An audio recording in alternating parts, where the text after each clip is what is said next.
Karena pemerintah strategi urusan corona ternyata berdampak parah bagi ekonomi Indonesia. Ambiar ekonominya, DPR pun rapat.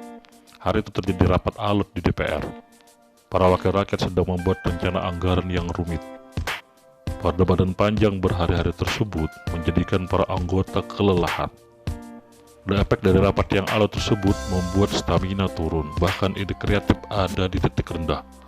Karena memang negara tidak punya uang, lalu karena sudah butek otak, ada ide liar anggota dewan mencari alternatif keluar. Pak Ketua, seorang anggota dewan dari Sumatera Utara mengacungkan tangannya. Interupsi, saya ada usul. Bagaimana kalau kita hentikan membuat anggaran yang rumit ini?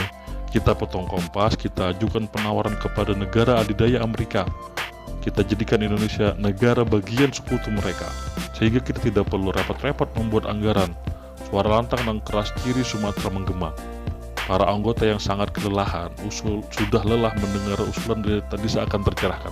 Bagaimana kalau kita voting? Kata ketua yang ingin sidang cepat selesai. Tiba-tiba di sudut ruangan dengan suara medok Jawa, seorang wakil rakyat dari Jawa Tengah berteriak, "Interupsi Pak Ketua." Seketika ruangan hening.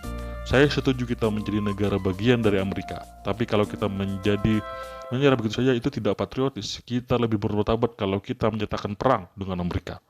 Suara gaduh di ruangan berkumandang.